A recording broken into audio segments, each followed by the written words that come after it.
One day you will get a call that will change everything. Someone has died, someone you love, or they're in the hospital.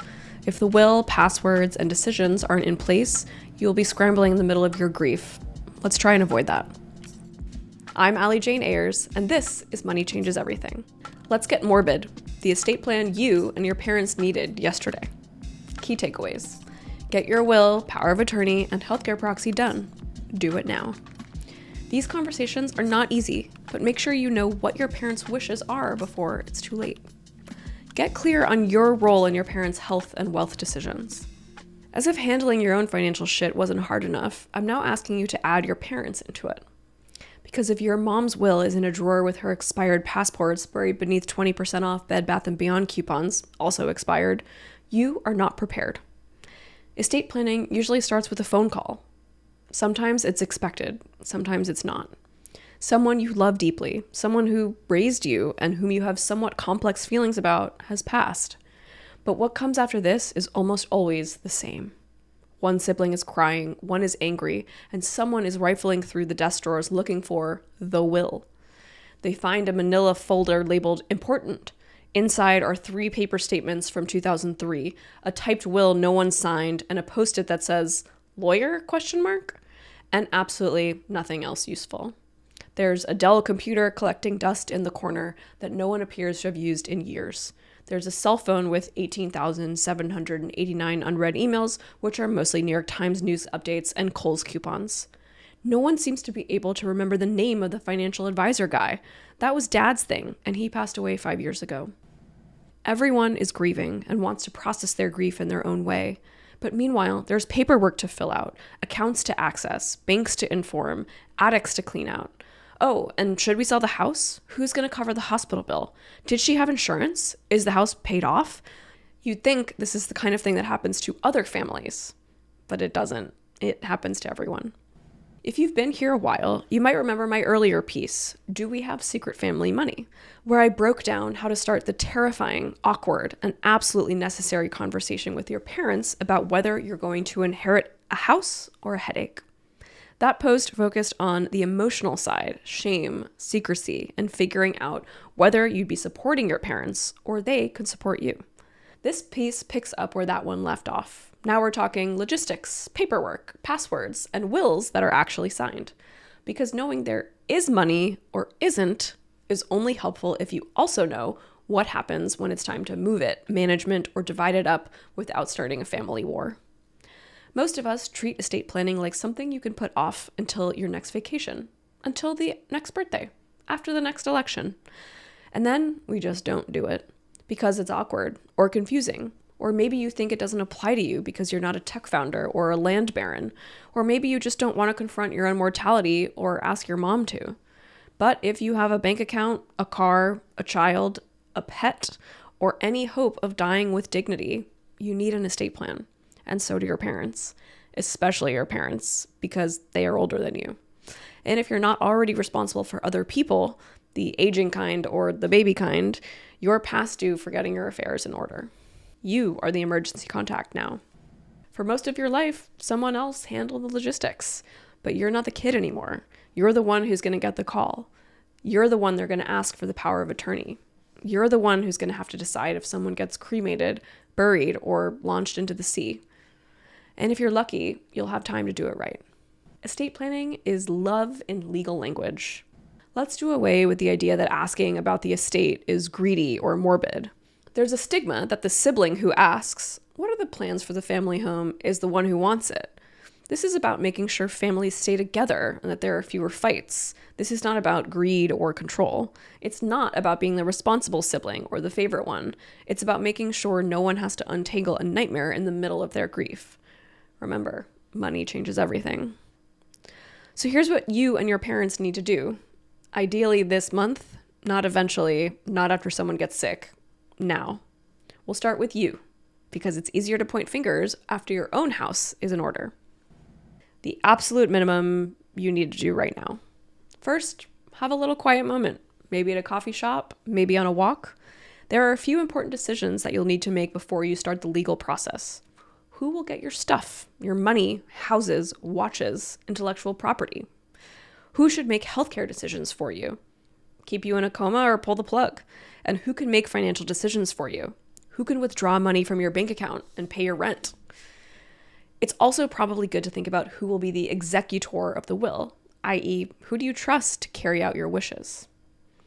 Here are the first things to start with to get in order. A will. It's a legal document that outlines who gets your assets, who becomes the guardian of your kids or pets, and who's in charge of carrying out your wishes. It must be signed and witnessed, usually by a lawyer or notary, according to your state laws. A power of attorney. This appoints someone to handle your financial decisions if you're incapacitated. That includes paying bills, accessing bank accounts, and managing investments. Choose someone trustworthy, knowledgeable, and available. A healthcare proxy. This person will make medical decisions on your behalf if you can't speak for yourself. This should be someone who understands your values and can advocate for you under pressure. Someone who's a doctor or knows the medical system or the insurance system is a great healthcare proxy. Beneficiaries on all your retirement accounts, insurance, etc. The people or organizations named to receive your financial accounts when you die. These override your will in some cases, so they have to be accurate. We hear these horror stories in financial planning that grandpa's old 401k from his first job still has his first wife who passed away 30 years ago. In some states, and with some really good lawyers, we've actually seen it argued that the long forgotten spouse's grandkids will end up with the assets when that wasn't the intention. So beneficiaries are super important. Review your IRA, 401k, pensions, life insurance, and investment accounts. Make a digital file or shared folder with everything, plus contact information for your lawyer, advisor, accountant, or the responsible friend that will help you look after this stuff.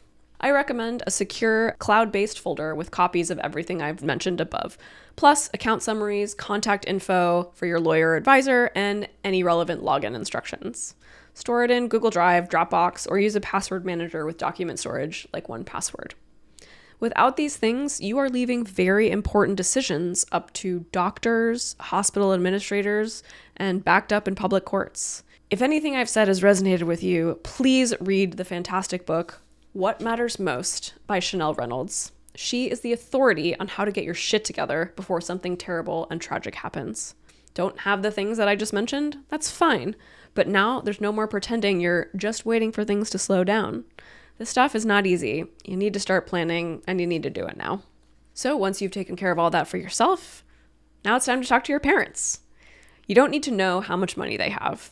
They need to know how this ends. Here's the version of what you might say. I'm getting my estate plan together. It made me realize I have no idea if you've updated yours or where anything even is. I want to be prepared, not panicked if something happens. Can we talk about it? This will likely go one of three ways. 1, they'll say, we've been meaning to do that, and thank you for bringing it up. Number 2, they'll say, don't worry, we've got it covered, which is code for, we have not thought about this in 20 years. Or 3, they'll change the subject and ask why you never call anymore.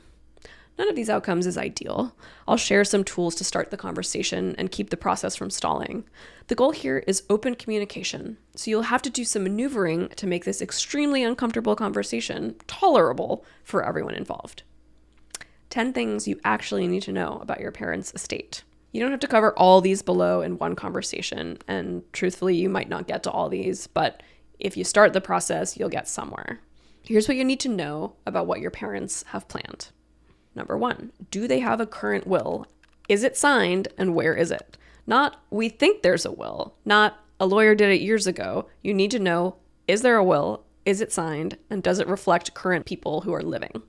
Number 2, who is the executor of that will? This is the person who does the legal and financial heavy lifting when someone dies. It should be someone responsible and available. Number 3, have they updated their beneficiaries? Beneficiaries often override the will, so if your mom's 401k still lists her ex-boyfriend from 1982 as the beneficiary of that 401k, that guy's kids are getting the money. Number 4, who are their advisors? Do your parents have a financial planner, estate planning attorney, and or insurance agent? If so, get their names and contact info. If they don't have these kinds of advisors, now is probably time to get some. Number 5, do they have a power of attorney or healthcare proxy in place? Because once dementia sets in, it's too late to sign legal documents. Do this now. Are they taking required minimum distributions from their retirement accounts? These are called RMDs. If they're over 72 and not taking withdrawals from their IRA or 401k, they could actually face serious tax penalties. Number 7, what accounts exist and where are they? No need for balances, just institution names, types of accounts, and how to access them.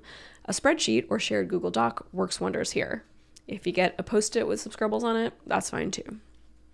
Number 8, is there life insurance or an annuity? If so, where is it? Who's the contact? Is the policy still active? One of the biggest threats with insurance is we see one spouse pass away who had life insurance, and then they stop paying the premiums, and we just lose access to it, and then the policy basically becomes invalid. So insurance is one of those things that we really have to keep us on our toes and make sure that the premium gets paid every month. Number 9, this is a fun one. What are their end-of-life wishes? Not just medical, but practical. Burial or cremation? Organ donation? Viking funeral? Spell it out. And finally, number 10, what else needs to be handled? Property titles, business succession, safe deposit boxes, crypto wallets, digital logins. If it's real, it needs to be accounted for. How to make it happen without losing your mind. Having estate planning conversations with your parents can be quite possibly the most uncomfortable, painful thing to happen to you this year. They can be resistant to talking to you about their plans or reluctant to take your advice, or may not want to admit that they haven't done anything or saved anything. But it's in everyone's best interest to get these things sorted out. Here are some ways to keep the conversation going without going crazy. Book 2 calls, one now and one in a few weeks.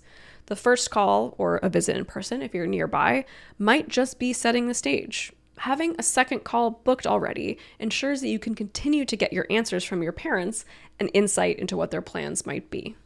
Don't let this drag on for 6 months, but also be patient if you don't get everything in one 45-minute FaceTime. If you can, always try to schedule the next follow-up meeting so mom doesn't ghost you out of shame. She still might. Try again next year. Nominate the most organized person to manage the process. Have them book the calls and handle the follow-ups. They may end up as the official executor or executrix of the will. Not the eldest, not the favorite, but the person who will actually follow through. Digitize everything. Use Google Drive, Dropbox, or whatever you want. Paper disappears and burns in a fire. Pay a professional. Hire an estate planning attorney or use a vetted tool like Trust and Will. It's worth it. Get referrals if you don't know where to start. Email me if you need a referral. I know a lot of great estate planning attorneys all over the country. And finally, stay neutral. This is not the time to bring up childhood injustices or the cabin you didn't get to use last summer. The goal is a clean transition. Estate planning isn't about the money. It's about minimizing harm. It's about making sure the people you love don't have to fight through confusion on top of their grief. It's about setting everyone up to move forward with less chaos and more care. If this sounds overwhelming, remember, it always is until it's done. Then it becomes a source of relief, a real grown-up sense of, we've got this. Get your own estate plan in place, then help your parents do the same. Before someone gets sick, before someone dies, before you run out of time. Parting shot. No one gets out of this alive, but you can get out of it organized.